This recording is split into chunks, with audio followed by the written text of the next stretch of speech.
Salut les fermiers, bienvenue sur Cocotte TV. Aujourd'hui, je vous présente un laptop de chez Medion et il s'agit du Razer Beast X40. C'est un laptop qui propose les derniers composants en date au niveau du hardware mobile. Donc on est sur un Intel Core i9 13900HX et une carte graphique GeForce RTX 4090 sur lequel vient s'ajouter 32 Go de DDR5 cadencé à 4800 MHz ainsi que 2 SSD en NVMe de 1 Tera.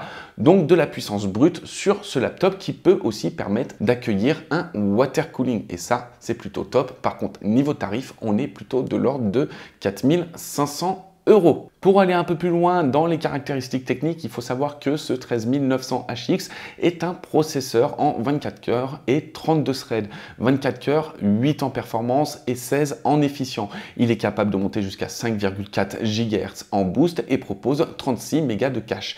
Et tout ça pour 55 watts de consommation.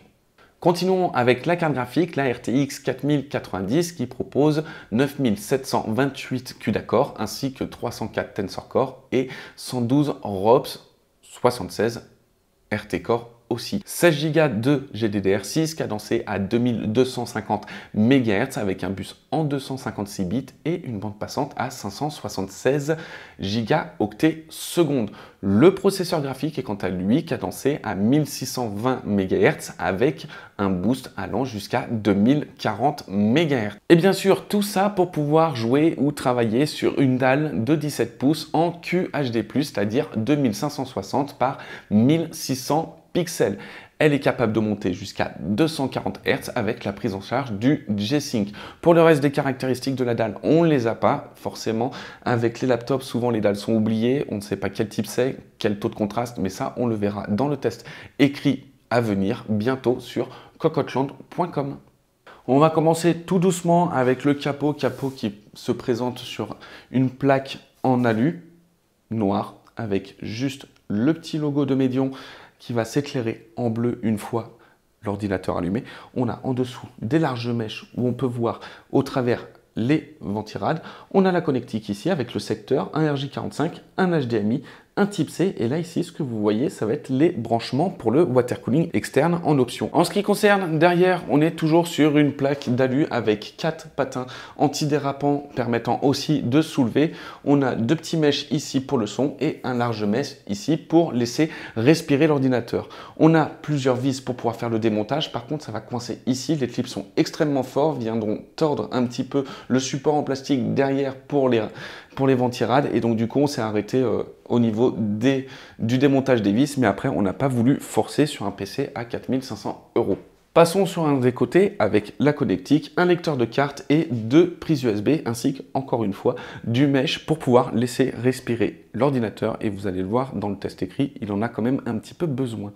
Même schéma de l'autre côté avec les mèches d'aération, une prise anti-vol, une prise USB en type A ainsi que des ports jack pour le casque et le micro.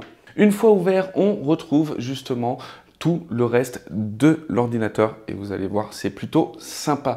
On a une plaque en plastique ici portant un très large pad tactile. On a 2 petits points ici qui sont aussi rétro-éclairés.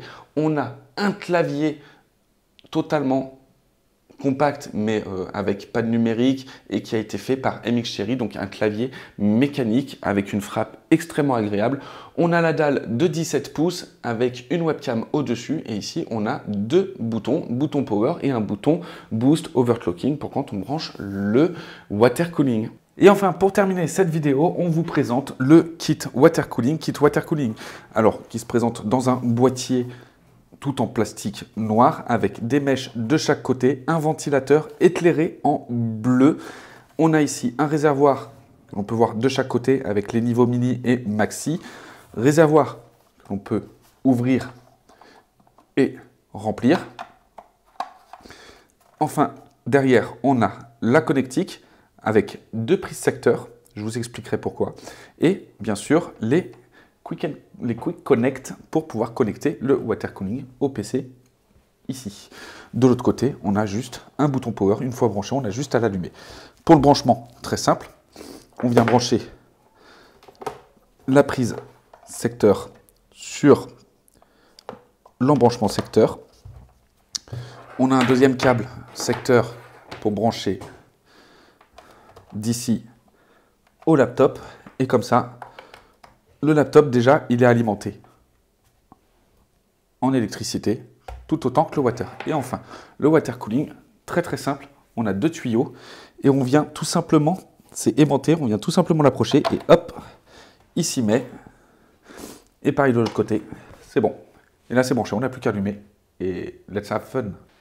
Et voilà en ce qui concerne la présentation de ce Medion Razer Beast X40, un laptop qui se veut performant sur tous les points, que ce soit en gaming, que ce soit en applicatif lourd, dans tous les sens.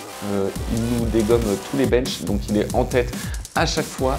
On l'entend quand même un petit peu souffler, ça c'est un petit point noir au niveau de ce laptop, mais quand on a autant de puissance dans un laptop, il faut s'attendre à ce que ça souffle. Après, ce n'est pas non plus le pire, et ça c'est plutôt pas mal. On regrette aussi le démontage, même si au niveau du hardware, on n'a pas forcément besoin de faire d'upgrade.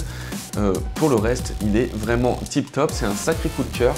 Le tarif par contre, il n'est pas à la portée de toutes les bourses. Donc un super laptop avec aussi une dalle en QHD+, donc avec suffisamment d'espace pour faire du multi-fenêtre, pour faire des gros logiciels. Bref, un super laptop, mais qui coûte quand même 4 500 €. On se retrouve pour une prochaine vidéo, à très bientôt.